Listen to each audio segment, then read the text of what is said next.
Trouxe 2 bons zagueiros na janela de transferências. 2 bons zagueiros. O Robert Renan, né? E esse Cuesta. Trouxe 2 zagueiros. O Fluminense precisando de um, pelo menos. Não conseguiu trazer. Quem diria que o presidente Pedrinho teria o seu trabalho destacado? Detalhe, um rival. É isso, família vascaína. O nosso presidente que teve que parar com os venenos para viver. Vasco. Que isso, Thiago? Como é que tu fala isso, família? Aquele wheyzinho, a creatina, pá. Tu vê que o Pedrinho já não tá um Cuesta, né? Já tá diminuindo ali o volume, a massa muscular, que ele não tá conseguindo, né, treinar todos os dias. É Vasco. Vamos pegar a revolta desse torcedor do Flucê para ajudar aqui na nossa resenha. Quero trazer também o Garone analisando esse conceito do Vasco agora de mais mobilidade, até porque no jogo contra o RB Bragantino, provavelmente Fernando Diniz vai mudar esse estilo, porque infelizmente Ryan tá fora dessa partida. Eu quero até aqui destacar alguns comentários da família vascaína em relação a isso. Vamos debater aqui o provável Vasco, tem o provável RB Bragantino também. Vamos falar também sobre renovações, Pumita, Ryan e por que não comentar sobre Paulinho. Então chega aí, família vascaína, que tem muita resenha nesse vídeo, mas antes, deixa eu te pedir aquela moral. Se não for inscrito aqui no canal Vasco em Família, se inscreve, deixa o like, ativa o sininho para não perder os próximos vídeos. Comenta e hypa para fortalecer o trabalho do Thiagão e fecha com a Golcase. É isso mesmo, a Golcase é a parceira do canal e dá aquela força para o Thiagão. Tá aqui, ó, belos produtos de muita qualidade. Tá aqui o nosso QR Code, tá aqui também o nosso cupom. É um detalhe importante, família. Nesse momento, daqui a pouco eu vou trazer aqui alguns preços, mas já tá no Esquenta. Esquenta Black Friday. É isso mesmo. Se você entrar lá no site da Golcase, você vai ver uma garrafa, o Cup Life, que é 250 por 130. Já acompanha lá o site da Golcase, que tá fazendo esse esquenta ainda no mês de outubro, já pensando no Black Friday, família vascaína. E não esquece de utilizar aqui o nosso cupom para fortalecer o trabalho do Thiagão. Vamos seguir a nossa resenha e primeiramente eu queria aqui pedir desculpas, tá? No nosso vídeo, eu acho que foi o último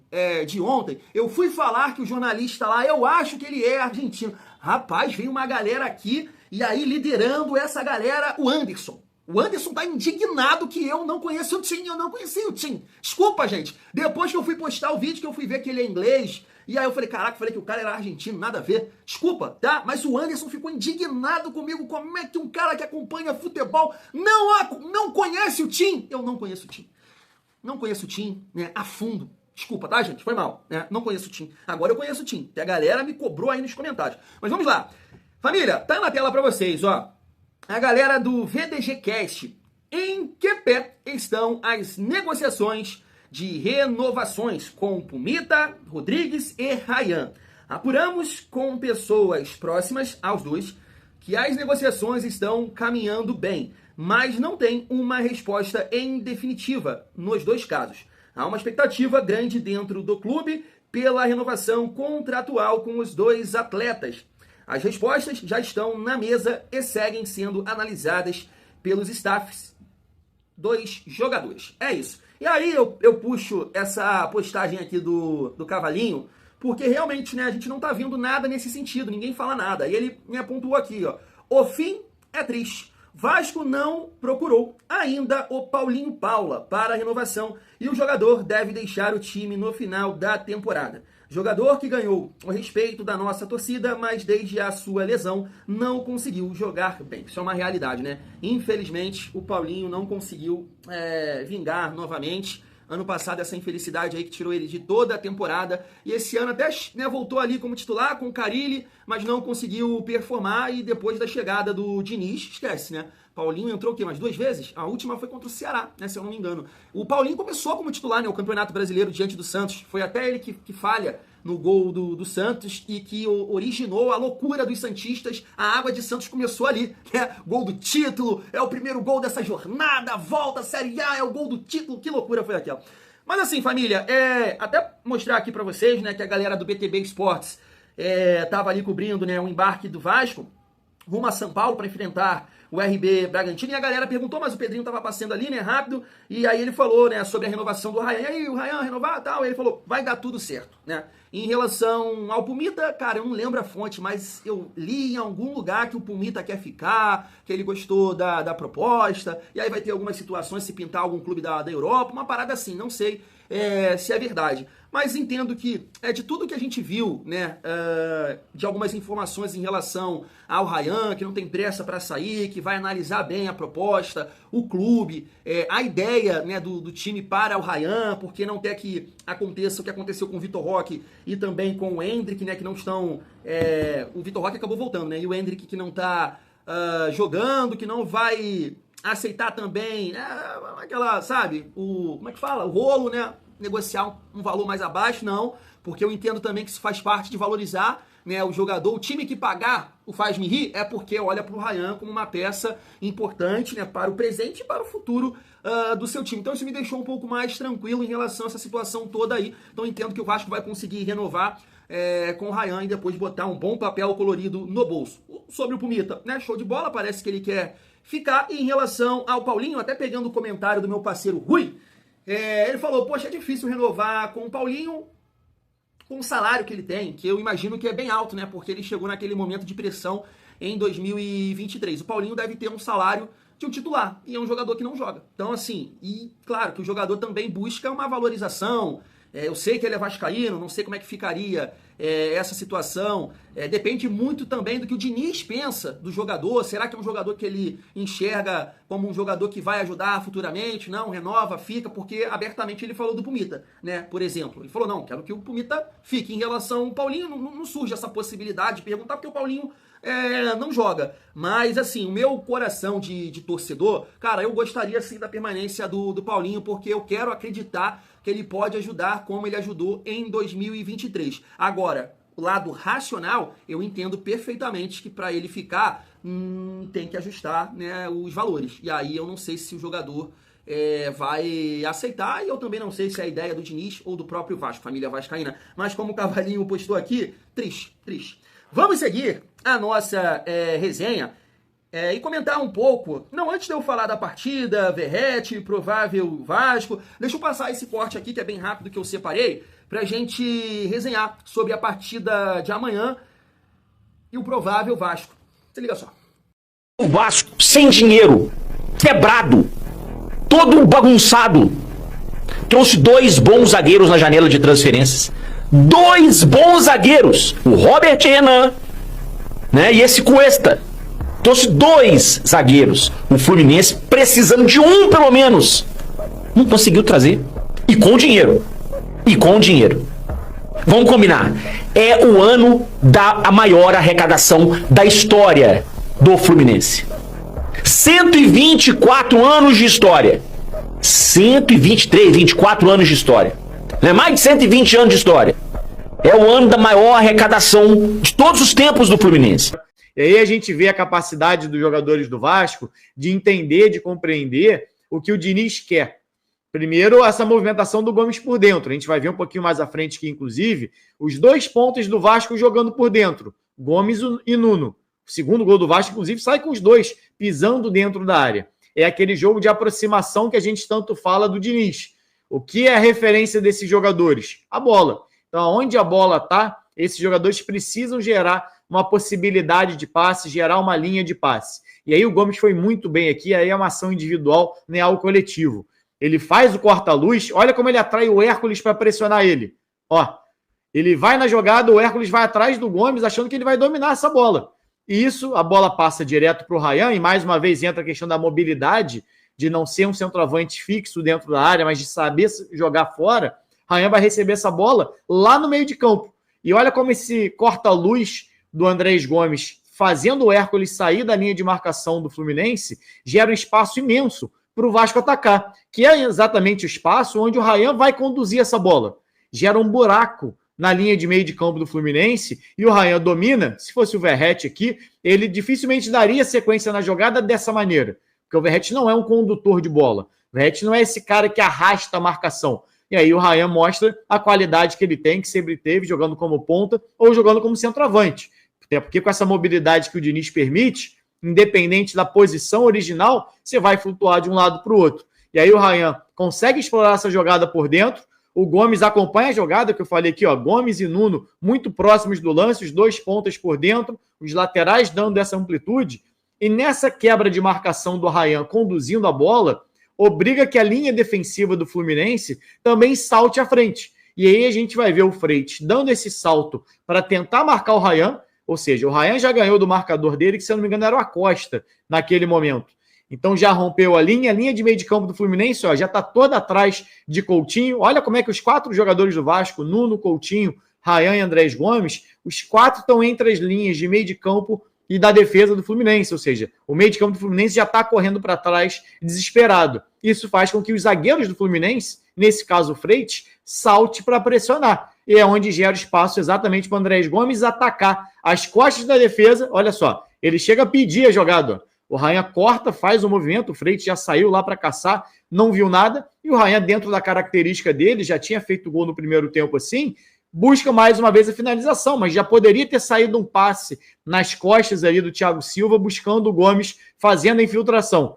E aí o Ryan finaliza, o Fábio bate roupa, a bola volta para o Gomes, e aí ele finaliza, acaba não conseguindo fazer o gol, mas no rebote o Nuno, pisando dentro da área, entra para fazer o 2-0. Tá aí. Família, quando esse corte apareceu aqui, do torcedor do Flu-C revoltado, eu falei, poxa, vou destacar, porque desde que eu tenho o canal, e o canal, né, atingiu uma projeção legal, hoje tem muita gente que assiste, muita gente que manda mensagem, seja aqui nos comentários, ou no Insta, ou o próprio, né, grupo de membros, cara, e sempre houve essa questão de destacar a gestão do presidente deles, que mesmo com pouco recurso, conseguiu montar um time campeão da Libertadores. E hoje você vê o destaque em relação ao nosso presidente. Muita gente vai pontuar, Thiago, mas isso é mérito do Admar. Mas quem contratou o Admar? Eu lembro muito bem que quando o Admar chegou, foi muito criticado, né? Não por todos, tá? Mas teve um influenciador aí, que tem uma rede forte, uma galera que segue ele, tá trazendo um diretor de futebol da 4ª divisão da França. Meu Deus do céu! E hoje, né, a gente está aí destacando o bom trabalho que ele fez, né, ajudando nessas contratações. Eu entendo que é toda uma estrutura, né, eu acho que o Fernando Diniz foi muito importante nas peças que chegaram. Matheus França, Andrés Gomes, Cuesta, o próprio Robert Renan, que falou agora recentemente na Cazé TV, que teve um preparador de goleiros da época do Corinthians, que comentou que trabalhou com o Diniz e falou, cara, se você jogar com o Diniz, ele vai potencializar o seu jogo. Acho sim que o Pedrinho foi importante, que o Felipe foi importante também. O Matheus França destacou, né, o Pedrinho e o Felipe. Então, toda essa estrutura possibilitaram o Vasco a fazer uma boa janela. E hoje a gente tem um time, né, equilibrado e muito competitivo para sonhar, tanto no Campeonato Brasileiro quanto na Copa do Brasil. E aquela, né, destacar também a parte da zoação, né, que a gente fala. É aquilo que eu falei um outro dia. O Flu-C, cara, é tão irrelevante, né, que ninguém torce contra, que ninguém seca, a não ser aqui a galera do Rio de Janeiro. Isso é um destaque muito importante. É o melhor ano em termos de arrecadação. E mesmo assim, é um time bem meia boca, né, bem meia boca. Aí tu fica ouvindo, que isso? Calma, gente, calma. E é aquilo que eu falava, família, em relação às contratações. O Vasco errou? Errou. Eu esperava, sim, um pouco mais de critério em alguns nomes? Sim. Mas, cara, todos os times acabam errando. Uns mais que os outros. Porque o Flu-C deu 29 milhões num tal de Lescano que não joga. Lembra do Lavega? Ah, perdeu o Lavega, não sei o quê. Não joga. Um atacante que veio dos Estados Unidos aí também. Nem relacionado 30 milhões, podendo chegar a 42 milhões, o Soteldo. Eu falo pra vocês, o que eu falava aqui? A nossa gestão tá dentro de uma realidade. Chegou aí, ó, né? A galera tá destacando o trabalho do Pedrinho, que é muito difícil. Eu vi aí alguma coisa agora da SEDAI, cobrando uma dívida do Vasco de mais de 10 milhões. O Vasco alega que, cara, é difícil, sabe? E mesmo assim ele conduziu aí o Vasco da melhor forma possível nessa segunda janela. E hoje a gente tá numa situação mais tranquila, né, família vascaína? Mas vamos lá, vamos focar aqui no jogo.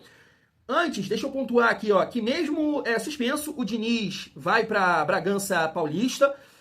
Ele até falou, né, sobre o Ryan e brincou, né? Deixa o garoto descansar um pouco. Infelizmente, o Ryan tá fora dessa partida, né? A galera do GE também vale pontuar aqui, mas a gente tá lidando bem com essa secação, com essa urucubaca. Só o gato mestre ali que votou no RB Bragantino. Eu acho um jogo muito difícil, muito complicado. Eu sei que é um time que não vive um bom momento. Nas últimas 18 partidas só ganhou 2 jogos, mas vale pontuar que esses 2 jogos foram em casa, Grêmio e Flucê.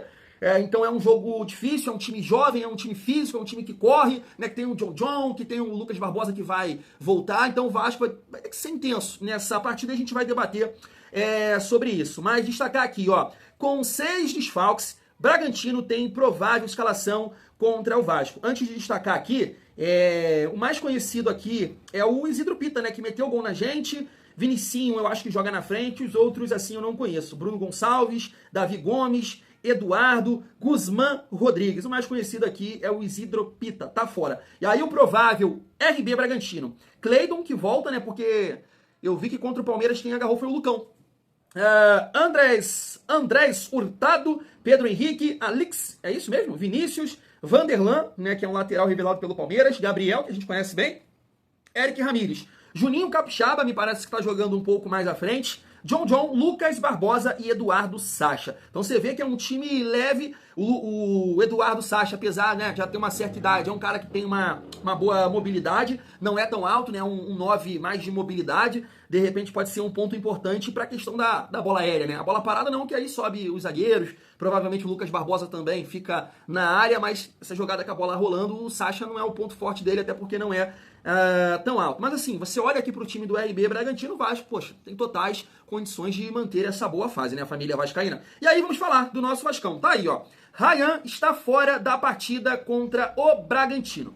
Em nota, o Vasco informou que o atleta tem um edema na coxa direita, faz tratamento integral com o departamento médico e já realiza atividades parciais com o grupo.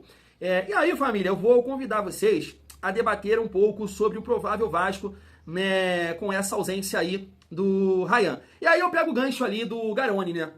Não vou esquecer de falar da análise do Garoni. Porque eu lembro muito bem, naquela época de barrar ou não, de ter o Ryan ali de 9, e a galera ficava muito com o argumento, o Verratti prende zagueiro, ele segura e não sei o quê. E a gente tá vendo que isso, né, o Vasco conseguiu aí nas últimas 2 partidas lidar bem sem o Verratti e essa questão de segurar o zagueiro, porque o primeiro gol contra o Fortaleza é os zagueiros aqui, né, na linha do meio campo, e aí o que acontece? O Ryan explode e faz um gol, e esse segundo gol, numa excelente análise ali do Garoni, né, as movimentações do Andrés Gomes e do Ryan, o zagueiro tem que sair, e aí abre o espaço, né, pro Andrés Gomes penetrar a área ali, participar, né, chutar o Fábio, defender e o Nuno marcar. Então a gente tinha isso, né? Eu pelo menos tinha isso aqui em mente, que essa movimentação, esse ataque de mais mobilidade poderia surtir efeito até assim, por pegar o adversário, né, desprevenido, um novo estilo, uma outra forma de jogar, porque o Vasco tá aí 23, 24 e boa parte de 2025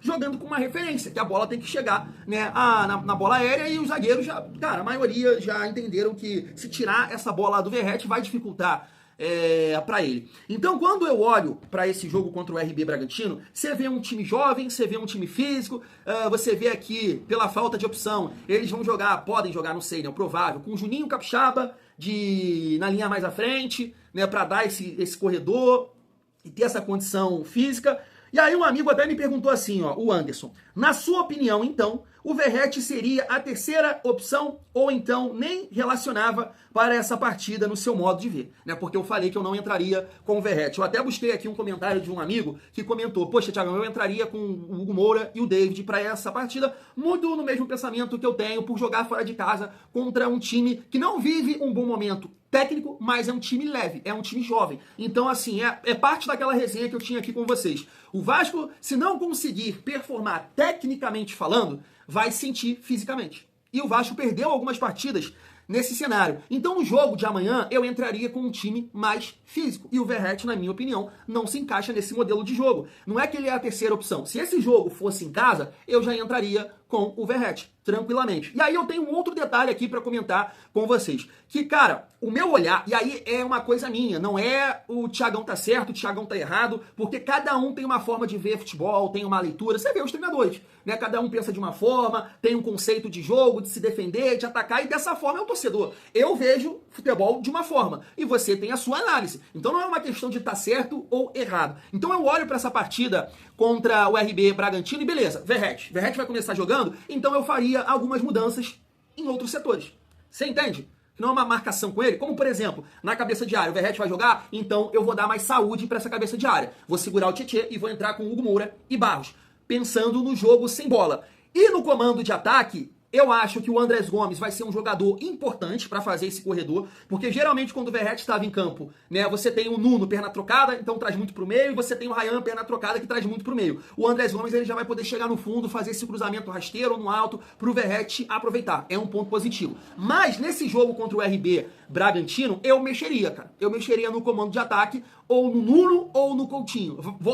Eu vou ter o Verratti? Beleza. Então eu mexeria em um dos dois, no Nuno, tá? E não porque o Nuno é isso ou aquilo. Não, é pela saúde, é pela força física. E aí eu entraria, né, com o David, por exemplo, sabe? Para dar mais força sem bola, ajudar e puxar contra-ataque e deixar o Coutinho, né, dar mais liberdade pro Coutinho, porque vai ter o David e o Andrés Gomes ajudando, 2 cabeças de áreas de pegada, né, meus laterais também vão apoiar mais, porque agora eu vou ter o Verratti, vou precisar de cruzamentos, e o David vai acrescentar mais sem bola. A gente viu que o Nuno teve dificuldade de jogar sem bola contra o Fluminense. E aí, entendo dessa forma, sabe?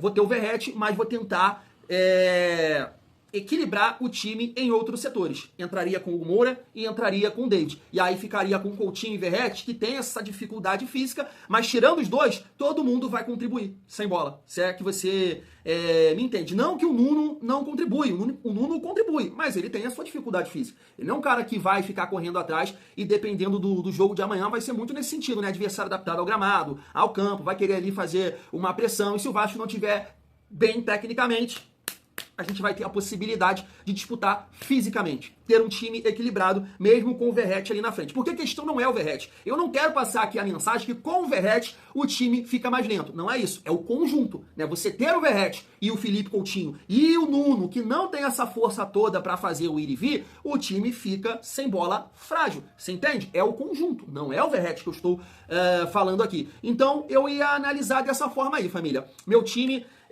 seria Léo Jardim, Cuesta, Robert Renan, PH e Piton, Hugo Moura e Tietê, Coutinho, Nuno, Andrés Gomes, e aí eu optaria pelo GB ou pelo David. Ué, Thiagão, foi o que eu expliquei. Vai jogar com o Verratti? Aí eu promoveria essas mudanças aí, principalmente no Nuno aqui. Colocaria o David, Verratti, Andrés Gomes e Coutinho.